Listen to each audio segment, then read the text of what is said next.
어떤 남자가 병원에 와가지고 의사하고 상담을 하는데 자신의 증상을 이렇게 얘기합니다. 선생님, 며칠 전부터 여기저기 아파요. 손가락으로 배를 찌르면 배가 아프고, 손가락으로 가슴을 찌르면 가슴이 아프고, 손가락으로 머리를 찌르면 머리가 아프고, 온몸이 아파요. 아니, 그러니까 의사가 자기도 처음 듣는 증상이에요. 그래가지고 여기저기 엑스레이를 한번 찍어봅니다. 그래서 다시 이야기를 하는 거예요. 선생님, 결국 어떻게 나왔나요? 엑스레이를 아무리 찍어봐도 아무 이상이 없어요. 근데 중요한 걸 한 가지 발견했습니다. 그게 뭐냐면 손가락이 부러졌네요. 손가락. 이게 부러져가지고 누를 때마다 여기 눌러도 통증이 느껴지고 여기 눌러도 통증이 느껴지고, 이걸 치료해야 되는데 이걸 몰랐어요. 여러분, 우리가 살아갈 때에 삶의 문제를 만나면 그런 경험을 종종 합니다. 어떨 때는 어떤 상황이 문제인 것처럼 보일 때가 있고요. 어떨 때는 어떤 사람이 문제인 것처럼 보일 때가 있죠. 근데 그것들을 해결했는데도 불구하고 내 마음이 시원하지 않은 거예요. 내 마음이 평안하지 않습니다. 여러분, 왜 그럴까요? 진단을 잘못한 거예요. 문제의 근원이 딴 데 있는데 엉뚱한 데 가가지고 해결하려다 하다 보니까 시간만 낭비하는 거죠. 예수님의 제자들이 예수님이 십자가에 달려 죽으신 후에 심각한 우울감에 빠져 있습니다. 무기력감에 빠져 있습니다. 패배주의적인 사고로 가득 차 있습니다. 어찌할 바를 모르겠는 거예요. 근데 저마다 생각을 합니다. 그 이유를 찾아냅니다. 예수님이 안 계시니까. 지금 집 밖에 나가면은 저 세상의 사람들이, 야, 저놈 봐라, 저것도 예수 따르던 자네 하고 우리를 잡아갈 것 같으니까. 그러니까 우리는 지금 이렇게 마음에 두려움이 있는 거야. 우리는 그러니까 지금 이렇게 우울감에 빠져 있는 거야. 그들 스스로 아마 그렇게 생각했을 것입니다. 그리고 정확한 진단이라고 아마들 평가했을 거예요. 근데 우리 하나님의 평가는 전혀 그렇지 않다는 거예요. 지금 예수님이 십자가에 달려 죽으셨기 때문도 아니고, 지금 저 종교 지도자들이, 세상 사람들이 너희들을 박해하고 너희들을 잡아다 오게 가두려고 하는 그것 때문에 너희들이 지금 우울하거나 두려움에 빠져 있거나 무기력한 것이 아니다라는 거예요. 지금 문제의 근원이 딴 데 있다는 것이죠. 그 문제의 근원이 뭐냐? 너희 안에 성령의 세례를 받지 않았다는 거예요. 성령의 세례를 받아야 문제가 해결이 되는데 성령의 충만함을 받지 아니하고 이게 문제인가? 저게 문제인가? 이래서 내 신앙생활이 힘이 든가? 이래서 우리 가정에 자꾸 불화가 생기나? 이래서 내 사업에 자꾸 어려움이 있나? 아니, 엉뚱한 데 가가지고 지금 문제 해결을 해보려고 했는데 안 된단 말이에요. 코로나 때문이었나? 피곤해서 그런가? 바빠서 그런가? 아니더라, 그 말이죠. 문제의 근원 어디 있냐? 우리 가운데 성령이 메말랐다는 거예요. 성령께서 우리 가운데 임하시면 우리가 지금 겪고 있는 모든 문제가 해결될 줄 믿습니다. 아멘. 예루살렘을 떠나지 말고 내가 너에게 약속한 것을 기다려라. 그래서 제자들이, 그리고 120명의 성도들이 오순절날에 마가의 다락방에 모여가지고 힘써 기도합니다. 그때에 성령 강림의 역사가 일어나는 것이죠. 급하고 강한 바람 소리 같은 것을 듣게 됩니다. 불의 혀처럼 갈라지는 것을 보게 됩니다. 그의 혀가 성령이 이끄시는 대로 말하게 되는데, 지금까지 단 한 번도 배워본 적도 없고 들어본 적도 없는 방언으로 그들이 말하기를 시작합니다. 성령께서 그들 가운데 임하게 될 때에 가두었던 마음의 빗장의 문을 엽니다. 세상으로 뛰어나갑니다. 부끄러워서, 두려워서 늘 움츠리고 있었는데 성령이 임하게 되니까 이제는 그들의 모든 무기력함을 떨쳐버리고 능력 있는 제자로 거듭나게 된 것이죠. 그래서 오늘 성령 강림절로 우리가 지킵니다. 이날이 교회의 시작입니다. 종종 그런 걸 물어보는 분들이 있어요. 목사님, 교회는 언제 시작된 겁니까? 그런데 우리는 신학적으로 이날을 교회의 시작으로 봅니다. 이 성령 강림절에 우리 사랑하는 대광 가족들에게도 성령의 충만함이 있기를 바랍니다. 성령의 충만함이 있으면 다시 우리의 모든 문제를 해결하고 하나님 앞에 거룩하게 쓰임받는 공동체가 될 줄 믿습니다. 중세시대에 아빌라 지역에 테레사라고 불렸던 분이 있는데, 이분이 늘 강조했던 것 가운데 신앙에는 4가지 단계가 있다. 첫 번째는 양동이로 물을 깃는 단계. 우리 어르신들 다 알잖아요. 옛날에는 다 우물가에 가가지고 양동이에다가 물 길어 와가지고 다 쓰고 그러지 않았습니까? 너무 힘이 들어요. 여러 번 가기도 어렵고요. 신앙생활의 초보 단계가 이렇습니다. 처음에는 그냥 내 힘으로 하려고 그래요. 그게 힘이 들어요. 내 힘으로 하려고 그러면 당연히 힘이 들 수밖에 없어요. 우리는 전능하지 않잖아요. 짜증납니다. 쉽게 지쳐요. 두 번째 단계는 펌프로 물을 퍼내는 단계입니다. 많이 좋아졌죠. 예? 우리 어르신들 우물가에서 그냥 두레박으로 물 길다가 펌프가 나왔을 때 마을마다 막 환호성을 질렀대요. 야, 이건 신기술이다. 기적이단 말이죠. 근데 여전히 이것도 내가 노동을 가해야죠.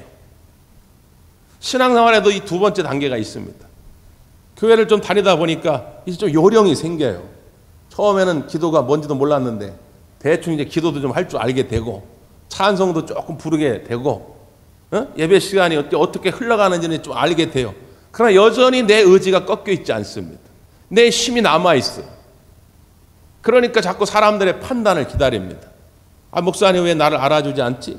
사람들은 왜 자꾸 나를 알아주지 않지? 여러분, 이건 신앙의 연조하고 아무 관계가 없어요. 50년, 60년을 다녀도 이 단계의 몸은 그런 신앙생활도 있다 그 말이에요. 그래서 세 번째 단계가 있어요. 수로를 파는 겁니다. 저수지에서 수로를 파가지고 연결해요. 그러니까 물이 저절로 흘러내려옵니다. 신앙생활이 더 재밌어지는 거예요. 그런데 저수지가 마른 때가 옵니다. 그래서 또 문제가 생기죠. 그래서 마지막 4번째 단계는 뭐냐면 소낙비가 쏟아지는 단계입니다.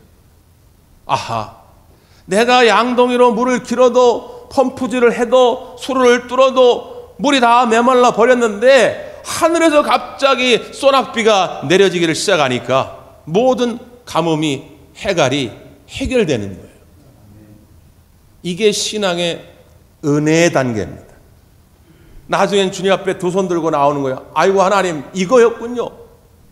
나는 돈 좀 있다고 내가 힘 좀 줬는데 이게 돈으로 주의 일을 하는 것이 아니었군요. 나는 좀 지식 좀 있다고 많이 좀 배웠다고 내가 힘 좀 줬는데 이게 지식으로 주의 일을 하는 게 아니었군요. 하나님의 은혜로 하는 것임을 이제야 내가 깨닫게 됩니다. 그때부터 신앙생활이 재밌어져요. 그때부터 마르지 않는 기쁨이 우리 가운데 있게 됩니다. 그 은혜의 소낙비, 이 단계가 어떤 단계냐? 성령의 충만한 단계예요. 그때부터는 두려움이 사라집니다. 그때부터는 불안감이 사라집니다. 하나님이 나와 함께 하심을 믿고 주님 주신 소명, 그 비전이라면 힘있게 달려가는 거예요. 지치지 않게 되는 것입니다. 그래서 오늘 우리 모든 대광교회 성도들, 또 특별히 사역자 여러분 가운데 성령의 충만함이 있기를 간절히 바랍니다. 성령의 충만함을 사모하십시오. 늘 사모하셔야 돼요. 성령님이 오시면 놀라운 역사가 일어나게 되는데, 특별히 오늘 본문의 말씀은 우리에게 이렇게 소개합니다. 자, 26절 한번 보실까요? 26절 시작. 이와 같이 성령도 우리의 연약함을 도우시나니 우리는 마땅히 기도할 바를 알지 못하나 오직 성령이 말할 수 없는 탄식으로 우리를 위하여 친히 간구하시느니라. 아멘. 성령도 우리의 연약함을 도우시나니, 성령께서 우리 가운데 임하시면, 성령이 충만함으로 우리 가운데 거하시면 우리의 연약함을 도와주신다는 거예요. 우리가 얼마나 연약합니까? 우리가 지난 2년 동안 얼마나 고생했어요. 눈에 보이지도 않는 그 코로나 그 바이러스 때문에 우리의 가정, 직장, 심지어 우리 예배 생활까지, 이게 얼마나 우리가 많은 고생을 했습니까? 이제는 조금 잦아지는 그런 경향이지만 아직까지도 남아서 우리를 힘들게 하죠. 우리가 늘 젊고 건강한 것 같지만 시간이 지남으로 우리는 노쇠해집니다. 우리의 마음도 그래요. 나는 정신력이 강해. 요즘 표현으로 나는 멘탈 짱이야. 그랬는데 그 옆에 있던 한 사람이 조그만 말만 탁 던졌어요. 근데 그 말 한마디에 상처받아가지고 밥도 못 먹습니다. 밤에 잠이 오질 않아요. 몇 날 며칠을 끙끙 앓아요. 무슨 멘탈 갑은 멘탈 갑입니까? 아무리 정신력이 강한다 할지라도 그거 옆에서 던지는 요만한 말 한마디에 넘어지는 게 우리의 마음 아니에요. 우리의 영적 생활도 그렇죠. 어떤 날은 잠깐 주님 말씀만 하시옵소서 내 목숨까지도 드리겠나이다 그랬는데 막상 코로나 닥치고 어쩌고저쩌고 하다 보니까 목숨은커녕 내 시간, 내 열정 다 어디 간 겁니까? 우리의 영적 생활이 그래요. 우린 다 그렇게 나약한 존재들입니다.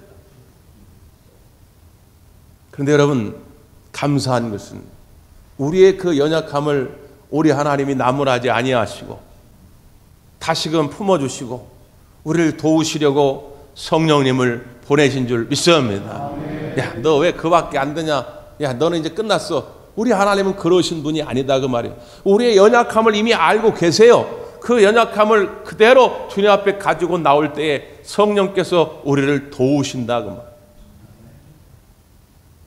D.L. 무디 전도자가 스코틀랜드에서 복음 집회를 하는데 집회가 마치고 어린 소녀가 찾아왔더래요. 전도자님, 저도 하나님 말씀에 은혜를 많이 받고 저를 하나님께 드리고 싶은데 저도 가능한가요? 당연히 가능하지. 너가 드릴 수 있는 거 드려. 이렇게 이야기했더니 이 소녀가 하는 말이 그런데요, 저는 너무 가난해가지고 하나님께 드릴 돈이 없어요. 집안이 너무 어려워가지고 학교도 다니지 못해가지고 글씨도 읽을 수가 없어요. 그래서 저는 성경도 읽을 수가 없어요.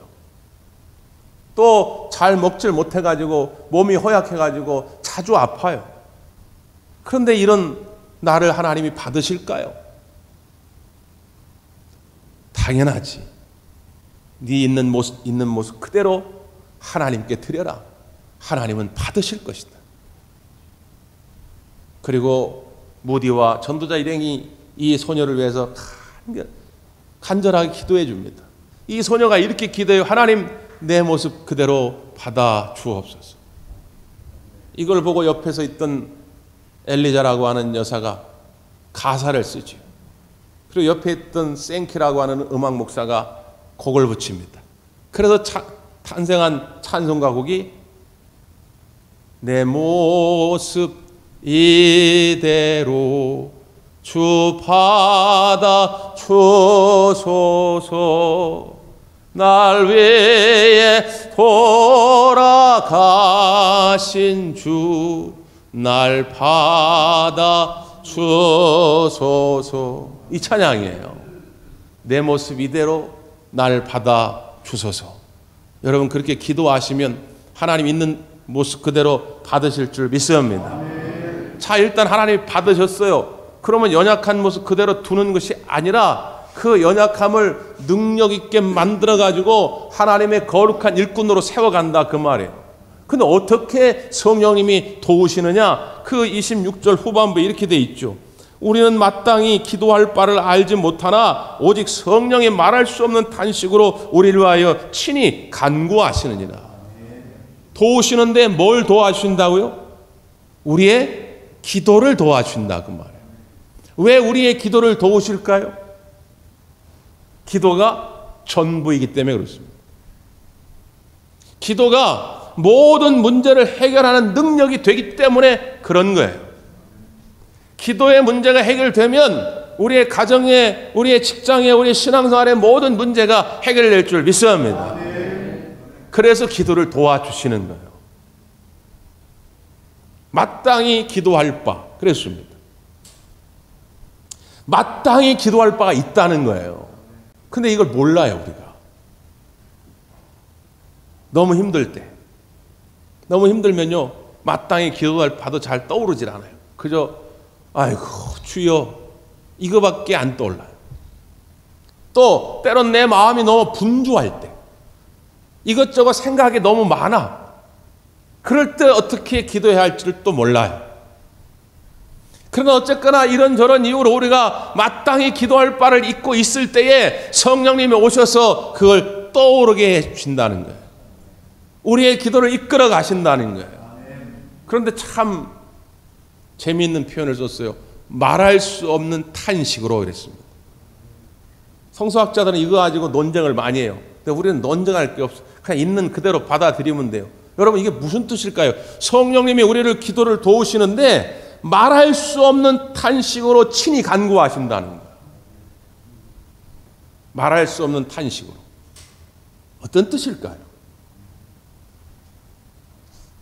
지난 주간에 제가 이 가운을 오랜만에 세탁했습니다. 좀 달라 보이나요? 예? 좀 그렇다고 하세요. 이게 거의 한 1년 넘게 못하고 있다가 지난주에 우리 김경민 집사님한테 맡겨가지고 공짜로 이 세탁해 주셨어요. 감사합니다. 예? 아니, 이거 세탁했어요. 그러면, 목사님 어쩐지 너무 깨끗하네요. 그냥 오늘 너무 광채가 납니다. 그럼 얼마나 좋아요. 예? 근데 얘기했는데, 목사님 별로 티도 안 나네요. 참. 열심히 10만 원 주고 미자원 가가지고 머리하고 왔는데, 여보, 나 이제 미자원 갔다 왔어. 뭐 달라진 게 뭐야? 참 말을 참 멋이 없게 해요. 응? 교회 만났는데, 집사님, 내 지난주에 교회 오려고 백화점 가가지고 교회 갈 때 잘 어울리는 그런 옷 하나 샀어. 아이고, 집사님, 그거 유행 지나간 거야. 왜 말을 그렇게 하냐니 모르. 참. 여러분, 기왕이면 무조건 다 예쁘다고 해주시기를 바랍니다. 어때요? 이게 세탁해서 입으니까 어때요? 그렇지, 그렇게 하셔야 돼요. 그렇게. 예? 왜 현대인들이 왜 외롭습니까? 왜 고독합니까? 나에게 공감해주는 사람이 없는 거예요. 말할 수 없는 탄식으로 우리의 기도를 돕는다는 건 뭐냐? 우리를 공감해 주신다는 거예요. 친구도 몰라. 심지어 가족도 몰라. 내 마음 알아주는 사람이 아무도 없어. 그래서 속상해서 주님 앞에 나왔는데 성령님이 내 마음을 공감해 준다는 거예요. 같이 아파해 주시고, 같이 울어 주시고, 같이 고민해 주시고, 성령님이 내 마음을 아실 줄 믿습니다. 그 기도의 자리로 나오기만 하면 돼요. 내 마음을 알아주시기 때문에 성령님이 이제 내 기도를 이끌어 가십니다. 또 어떻게 이끌어 가시냐? 자, 그 다음 27절 한번 보세요. 27절 시작. 마음을 살피는 이가 성령의 생각을 아시나니 이는 성령이 하나님의 뜻대로 성도를 위하여 간구하심이니라. 아멘. 마음을 살피시는 이, 그분은 하나님입니다. 그 하나님이 성령의 생각을 아시나니, 당연히 성령은 하나님의 영입니다. 그 하나님과 성령은 하나이니까 생각을 같이 하지요. 그러니까 성령이 하나님의 뜻대로, 성령은 하나님의 뜻을 아니까 하나님의 뜻대로 성도를 위하여 간구하심이라 이렇게 말합니다. 여러분, 지금 이 말씀의 의미를 아시겠습니까? 우리가 기도의 시작은 나의 욕망을 가지고 나와서 시작할지 모르지만, 여러분, 그게 다 나쁜 건 아닙니다. 괜찮아요. 어린아이처럼 내 욕심, 내 욕망을 가지고 나와서 기도할 수 있어요. 그런데 기도하는 가운데 성령님이 하나님의 뜻대로 간구하게 하신다는 거예요. 사도행전 10장에 보면 베드로가 정한 때가 돼가지고 기도하러 지붕에 올라갑니다. 하나님이 응답해 주시는데 환상을 하나 보여주는데, 소위 말하는 보자기 환상을 보여주는 거예요. 하늘에서 이렇게 보자기가 내려오는데 보자기 안에 부정한 음식들, 레위기에 보면 이스라엘 백성들에게 먹어야과 먹지 말아야 할 것을 하나님이 정해 주셨는데 먹지 말아야 할 것들만 거기 가득 있는 거예요. 그리고 하나님이 먹으라는 거예요. 베드로가, 아이고 하나님, 난 이걸 안 먹는 겁니다. 내가 어떻게 먹습니까? 그 하나님께서, 야, 내가 깨끗하다고 한 것인데 왜 네가 부정하다고 하느냐? 그 먹으라는 거야. 이게 무슨 의미일까? 기도를 마치고 기다리고 있는데 바깥에서 누가 문을 두드려요. 나가보니까 고넬료, 백부장 고넬료가 보낸 종이에요. 사도님, 저희 주인인 고넬료께서 기도하는데 하나님이 저 요바에 가서 베드로 사도를 모셔오라고 해서 제가 왔습니다. 그런 거예요. 그래서야 그 기도의 의미를 깨닫게 된 것이죠. 베드로는 지금 이방인에 대한 구원의 계획이 없습니다. 베드로는 기도할 때 하나님, 이 이스라엘 백성을 긍휼히 여기주시고 특별히 이 예루살렘에 있는 이 백성들을 긍휼히 여겨주셔서 하나님 구원하여 주시옵소서. 이게 베드로 기도의 시작입니다. 근데 기도하는 가운데 오늘 성령께서 베드로의 기도를 어디로 끌고 가시냐? 이방인에게로 나아가야 한다는 거예요. 고넬료는 이방인입니다. 유대인이 아니에요. 근데 네가 부정하다고 했던 그 이방인, 하나님 보실 땐 부정하지 않다. 저들도 구원받아야 할 백성이니까 저들한테 나아가야 한다는 거예요. 기도의 제목이 달라집니다. 때로는 우리가 미움과 증오를 가지고 나와서 하나님께 기도할 때가 있어요. 답답한 마음으로. 하나님, 남편이 나를 괴롭게 합니다. 아내가 나를 괴롭게 합니다. 자식 새끼들이 나를 괴롭게 합니다. 직장의 상사들이, 직장의 동료가 나를 괴롭게 합니다. 너무 속상해가지고 정말 탄식하는 마음으로 하나님 앞에 나왔어요.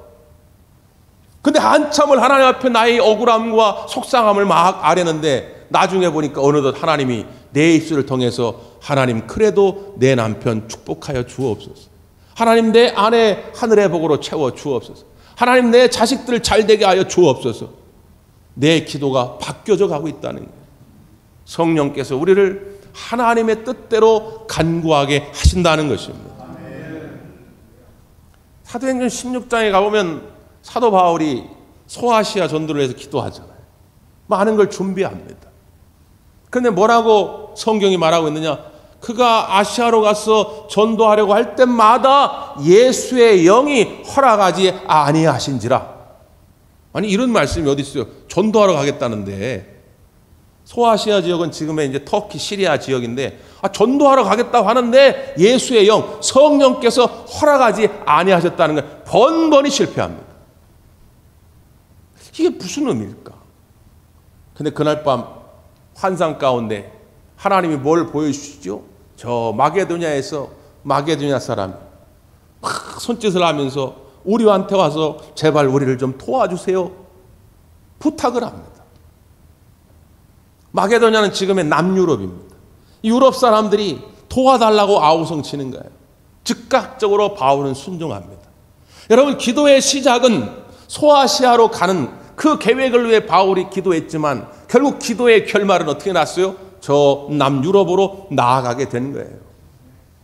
여러분, 갈 바를 알지 몰라도 그냥 나와서 하나님 앞에 간구하십시오. 하나님 도와주세요. 그러다 보면 여러분이 나아갈 길을 하나님이 보여줄 줄 믿습니다. 그래서 그 길을 향해 가는 게 복 있는 길이에요. 원래 내 계획대로 가는 게 복 있는 길이 아니라 기도하는 가운데 하나님이 감동 주시고 내 생각 가운데 길을 열어주실 때 그 길로 가야 그 결말이 복이 된다, 그 말이에요. 어떤 복이 됩니까? 어떤 결말로 이어지나요? 자, 그게 28절의 말씀이죠. 28절 시작. 우리가 알거니와 하나님을 사랑하는 자 곧 그의 뜻대로 부르심을 입은 자들에게는 모든 것이 합력하여 선을 이루느니라. 아멘. 모든 것이 합력하여 선을 이룬다는 거예요. 누구에게요? 하나님을 사랑하는 자. 그 하나님을 사랑하는 자는 누구라고요? 곧 하나님의 뜻대로 부르심을 입은 자들. 자, 여러분, 진지하게 제가 여러분에게 묻습니다. 여러분은 우리 하나님을 사랑하십니까? 그렇다면 여러분은 하나님의 뜻대로 부르심을 입은 자들이다, 그 말이에요. 네? 대충 불러진 게 아니에요. 우연히 불러진 게 아닙니다. 네? 통에다가 막 흔들어가지고 다 이렇게 하다가 하나님이 그냥 무슨 제비 뽑듯이 대충 해가지고 걸려가지고 지금 이 자리에 있는 게 아니다, 그 말이에요. 하나님의 뜻 가운데 여기 부름받아 앉아 계신 줄 믿습니다. 그럼 하나님의 뜻대로 부름받았는데 그 결말이 불행해지면 되겠습니까? 멸망하러 가면 되겠습니까? 안 되잖아요. 그러니까 모든 것이 합력하여 선을 이루게 하신다는 거예요. 근데 한국교회 성도들이 이 말씀을 참 좋아하는데, 그래서 암송도 많이 하시고 집에도 또 자동차 같은 데도 이 말씀 이렇게 붙이고 많이 다니시는 분이 계신데, 이거 오해하시면 안 됩니다. 모든 것이 합력하여 선을 이룬다 그러니까 이게 그냥 어떻게 저절로 또 혹은 우연찮게 이게 되는 것이나 착각하는데, 이게 우리말 성경에 주어가 빠져 있어요. 주어가. 제가 가지고 있는 성경에는 1번이라 이렇게 돼 있어요. 모든 것이 그 앞에 1번 돼 있고 각주가 달려 있는데, 그 각주를 여러분 찾아가 보시죠. 여러분 성경에 뭐라고 돼 있죠? 그렇죠. 하나님이 모든 것을 합하여 선을 이루시니라. 원래 이 원문, 이 성경 원문을 직역하면 이 하나님이 들어가야 돼요. 근데 우리는 그냥 빼고 이렇게 의역을 했는데, 지금 이 28절에 강조되는 말씀은 뭐냐면, 누가 합력하여 선을 이루어 가시냐? 하나님이 하신다는 거예요. 내가 하면 좋은 일도 있고 나쁜 일도 있어요. 아니, 세상에 좋은 일만 있는 사람이 어디 있겠습니까? 나쁜 일도 생기죠. 좋은 사람만 만납니까? 나쁜 사람도 만납니다. 목사도 마찬가지예요. 살아가다 보면 내게 큰 도움이 되고 유익이 되는 사람도 있지만 어쩔 때 해를 끼치는 사람도 있을 수 있죠. 내 힘의 한계예요. 우리 인간의 능력의 한계입니다. 그러니까 우리의 힘으로는 좋은 건 나쁜 거를 합력해서 선을 이루어 갈 수가 없어요. 근데 이 말씀이 우리에게 능력으로 다가오는 것은 뭐냐? 그 주체가 내가 아니라 하나님이 그렇게 하신다는 거예요. 하나님이 좋은 일, 나쁜 일도 합력해서, 좋은 사람, 나쁜 사람도 합력해서 반드시 선을 이루어 가신다는 거예요. 그래서 우리가 대표적으로 늘 소개하는 사람이 요셉 아닙니까? 창세기 50장 20절 말씀에 당신들은 나를 해하려 했으나 하나님은 그것을 선으로 바꾸사 오늘과 같이 많은 백성들의 생명을 구원하게 하셨나이다. 분명히 요셉이 형들에 의해서 노예로 팔려간 건 나쁜 일이죠. 근데 우리 하나님은 그것을 어떻게 해요? 선으로 바꿨어요. 왜? 요셉은요, 하나님을 사랑하는 자였거든요. 왜요? 요셉은 하나님의 뜻대로 부름을 받은 자였기 때문에 하나님이 모든 것을 합력하여 결국 선으로 만들어 주셨다는 거예요. 저는 확신합니다. 우리 대광교회, 우리 가족 여러분들이 하나님의 뜻대로 부름받은 자들인 줄 믿습니다. 그러므로 하나님이 여러분의 모든 것을 합력하여 결국 선으로 만들어 가실 줄 믿습니다. 기도하겠습니다.